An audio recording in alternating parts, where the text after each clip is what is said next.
Nag-iba lang kami sa pag-point na lang. Sa pag-point na lang. Pag-point na lang. Kasi nandyan sa pointing yung pinaka-importante. Tama. Sa isang sa conditioning period niyo, boss, mga ilang araw kayo nagko-condition? Basta kami sa stag, 30 days kami. 30 days kayo.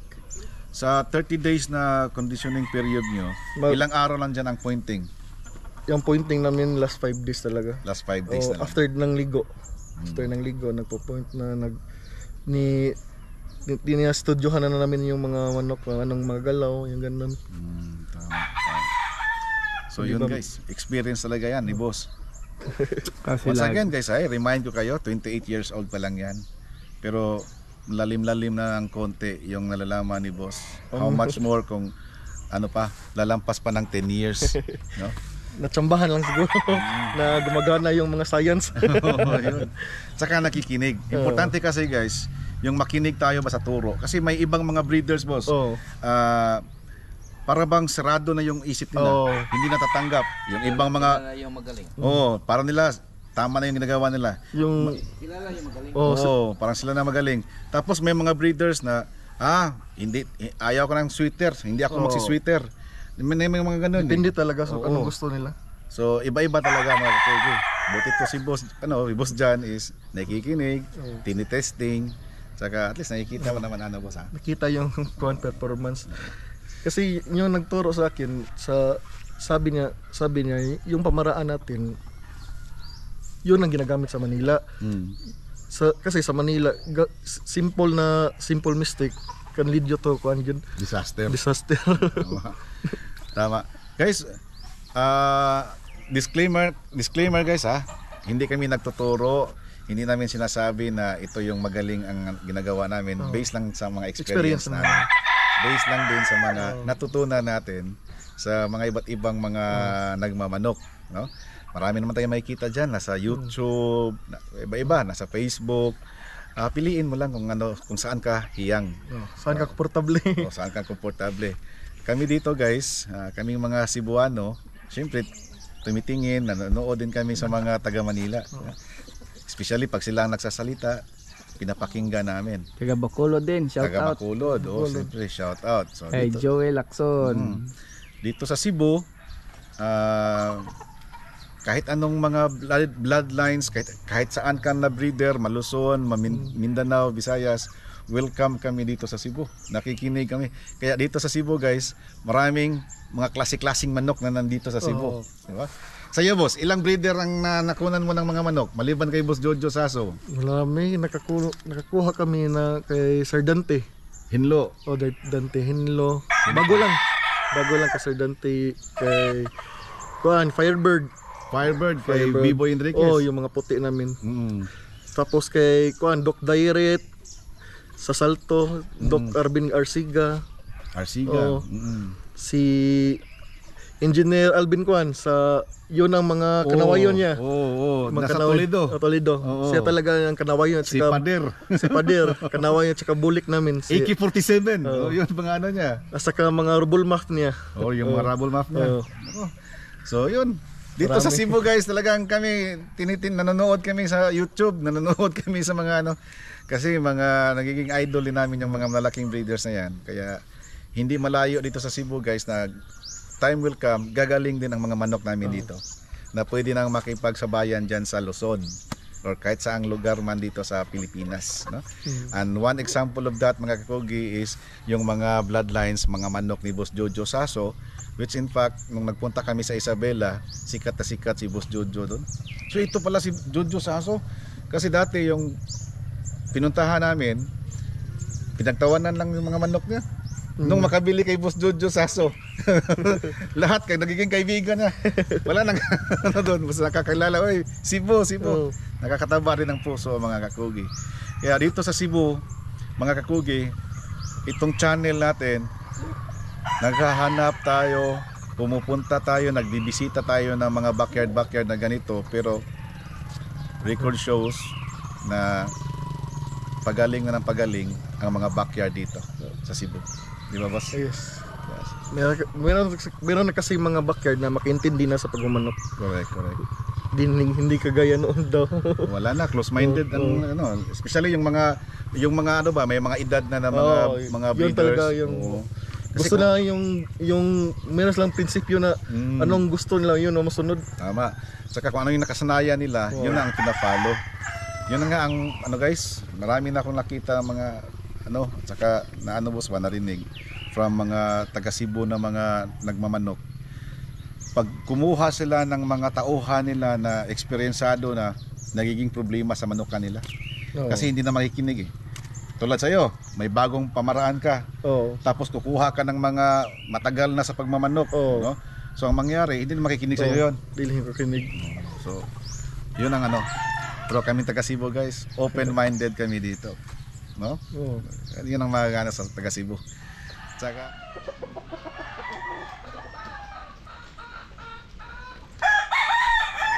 dito sa manukan mo boss, sa 3,000 square meters at saka nasa mga 70 ang mga corded, 70 to 80. 70 to 80. Ilang mga tao mo ang nandito boss, nakatoka? 3. Tatlo. Kasama ka na doon? Hindi. Management ka lang, Management provision. Provision lang. So may taga-patuka, May patuka na meron pa breeder. may breeder, At saka meron din ng tag-condition. sa kondisyon. Tatlo sila. Tatlo. Yung tigpatuka, assistant na siya sa kung siya ay talaga yung medyo handler ano. Ay, introduce natin. Ang pangalan nito? Si si Ronnie Ortiga. Ronnie Ortiga. Oh, ito pala guys. Sa conditioning, nakatoka sa conditioning. Ito no, tinutupi na yung ano, mating. Pangalan mo boss? Ronnie Ortiga po. Ronnie Ortiga. Yung mga Ortiga, mga magagaling yan, mga mayayaman. Hindi nga, mahirap. Oh, may Ortiga Street nga eh, di ba? Taga Balamban juga boss? Taga dito juga? Saan sa Balamban? Sa Kabitunan dito, kabila. Nasa kabila yan, Kabitunan. So, may beach resort, boss? Matagal ka na sa sa paghahandle ng manok? Tagal na rin. Matagal na rin. So, ito na yung pangkabuhayan mo? Oo. Dito na? So, wala kang ibang trabaho na? Dati na may trabaho ko, may tumisip. Sa Tunisi. Tapos ngayon, Handler na. mga ilang taon ka na dito kay Boss GM? Mga 4 yan o. 4 years. 4 years. So, sa loob ng 4 years, wala kang ibang trabaho. Dito lang. Oo. So, ito lang yung pinakakitaan mo, panghanap buhay mo. May anak ka na? Mayroon. Marami. Salam. Isa lang. Pero sa asawa mo yan, pinakasalan yung ang ina. Isa, tapos nag-aaral. So yun ang yung sahod mo dito, yun ang panggamit mo na, no? Oo. Congrats mo sa. Bakit nag-congratulate ako? Kasi si Boss Ronnie, sabong hero. Alam niyo yung sabong hero, mga kakogi? Dahil sa sabong, napaaral yung anak niya, napakain na yung pamilya niya dahil sa sahod ng pagmamanok. Sabong hero. Boss, wala edisyo boss. Pagpamakak lang. Ayun. Galing. So, shout out, salute sa lahat ng mga sabong hero dyan sa buong bansa. Ang balaman limbo ba?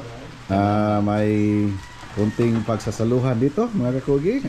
Yung mga kamanok natin. Dito daw guys, no? Ipapatikim sa atin ni Boss GM yung original Balamban Liempo. Original talaga guys ha. Yan. Pero hindi to ang Black Liempo guys. Black Liempo. Balamban Liempo. Shrimp yan, shrimp. Tapos squid. Fish. Yun. Ito, yung original Liempo.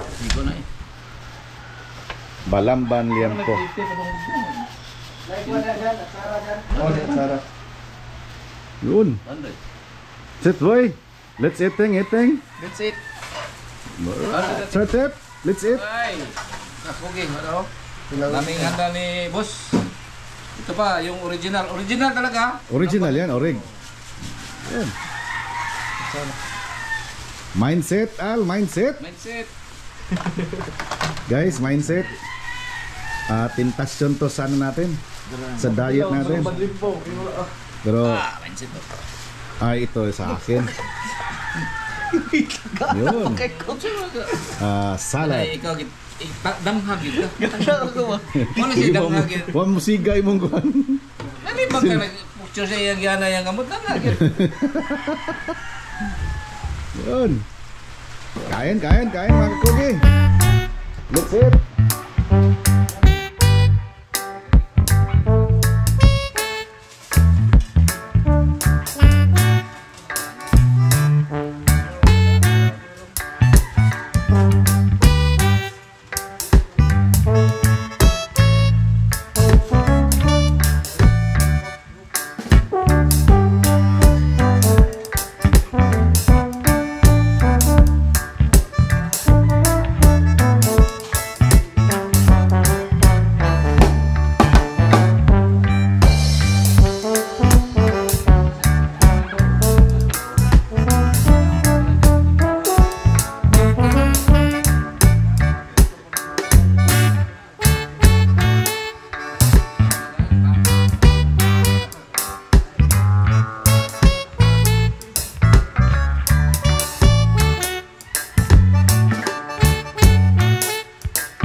natikman ko yung ano, isang ano lang, maliit lang, yung Balamban Liempo original kay Jonas, no? Jonas Liempo dito sa Balamban, guys. Masarap, tikim lang kasi nag-ano tayo nag-iwas tayo sa red meat. Oo. Pero for the sake of ano lang ba, curiosity, bakit nasabi na mas masarap? Di hamak mas masarap. Sa lahat ng mga limpo na tikman ko, guys, mas masarap. Talagang kahit paano, busog na busog kami ngayon. Maraming salamat. Salamat sa iyo, boss. Salamat. Oo. Boss, kanina ba, before ko makalimutan, nabanggit mo kanina na nagbebenta rin kayo ng mga manok. Oh, May mga for sharing din kayo. na for sharing po. Magkano presyuhan nyo, boss? Magdepende talaga, boss. Depende lang sa amo ko kasi sila yung magdesisyon kung Magkano magkano presyo? So ang decision maker niyan sa presyuhan, si papa mo at saka si uncle mo. Sila talagang dalawa. For example, boss, mga kakirel, nagbebenta rin kayo. Hindi Mga stags na, mga stags na. mga corded. Accorded na. So mga price range kaya, boss, magkano? Just in case may marong Usually price range namin mga 5k to 6k. 5k to 6k. Battle stags. Mga battle stags na. Tapos pag materials, Yung mga class A talaga mga 12k. 12k. 12k to 15k. Tapos yung mga pullets, Mga 5k. 5k. Oh. Regardless of anong bloodlines yun. Oh. Yun. Naitanong natin yan, mga Kobe, kasi hindi natin alam may makadaan dito. At saka paunti-unti na rin nakikilala yung manok kanila, boss, yung KM719, yun, game farm dito sa Pundol, Balamban. Saka hopefully, guys, God willing, kung payag si boss, pag na fully developed na yung 1.2 hectares, balik tayo. Buhod. Okay ra, boss, makabalik na nga rin, boss. Litso na ang damon. Iya, tibuok na yung galitsyon. Hindi po magkakaon na, boss. Seafood sa gapon. Wa pa lang kondisyon pala stick boy, boss. Papas na, no? Medyo wala siya kondisyon ron. Pero kita ka tong wala siya kondisyon, ginyigyan po sa. Papakito ka hilis, eh. Mo na yung pambato, boss. Pambato na lang. Sakto gitu. Sakto Tet, pabato, tet. Sakto dito pagpista ta doy. Nagsumbroy. Sus, katong pista ha, boss. Ikaw naami ato, boss. Papas wanted. Kanatit, boss. Kana mo na yung pambato. Naanala na, may gamay na lang, bro. Hindi ka na. Pambato ka na mo. Yan, guys, before natin makalimutan, shout out natin yung lahat ng mga kugihan, lahat ng mga kakugi dito sa Balamban. Yon, mga kakugi, Balamban chapter. Shout out sa inyong lahat. Shout out sa tanan. Baka one of these days mag meet up tayo, mag-visit tayo ng mga cockpit arena dito sa Balamban, no? Pasunod na ba? Babay-babay lang, mas tagtahor celebrity. At saka shout out kay Orlando Mayol. Boss, pasensya na, boss, ha. Dami kasing mga messages ba, hindi ko na mabasa. Kaya paminsan-minsan pag nag-open ako, pag may makita ko, tsaka matandaan ko, talagang i-shout out. So si Orlando Mayol, shout out natin. Stay safe kayo dyan. Tsaka si Carlos Yap Amao. Boss Kaloy, Boss Carlos, shout out dyan sa Canada. Nindot kitong view yung mong i-picturean, boss. Shout out kitsa ba, Sir Tep? Si Boss Gayam. Shout out kay Boss Marlon Husay. At saka si Boss Dave Tahanglangit. Shout out sa iyo dyan. Yun! Keep safe always. Sir Tep! Shout out sa mga taga-Canada. Yung mga cocker dyan, mga breeder. Yung si Arlo, magaling na breeder yon, si Arlo. Edgano, tsaka si Hannibal, magaling na breeder yon. Si Oni. Si Uni. Oo. Yun. Shout out sa mga cockers all around the world. Yun, mga cockers yan. Tsaka wala nang ibang shout out mo, Tet. Wala na. Ayan. So yun, mga kakugi, Klarong trophy. sa lahat ng mga dyan, sa lahat ng mga nanood ngayon, maraming salamat sa inyo, guys. Another backyard na naman ang nabisita natin. Backyard sa ngayon, mga kakugi, ha. Pero may 1.2 hectares na ongoing ang development. Hindi lang namin pupuntahan ngayon guys kasi umaambon-ambon. Dito, bili na to sa kinan nito. Mabilin daw sa kinan kasi maputik. So maraming salamat sa inyo. Sa lahat ng mga taga Isabela na nag-comment doon sa mga episodes natin, yung mga na-vlog natin sa Isabela. Maraming salamat sa inyo dyan sa Luzon. At saka yung mga taga Leyte, abang-abangan nyo. Pasyal kami dyan, ang Team Kakugi sa Leyte, Samar. Yan, sa Baybay Leyte, sa Burungan. Surigao ba tayo? Tapos next month, mga Kakugi, biyaheng Surigao ang Team Kakugi. At saka by next month also, August, second week siguro, nandyan kami sa Bantayan Island. Yan. So, wala na no. For the meantime, mga Kakugi, maraming salamat sa inyong lahat.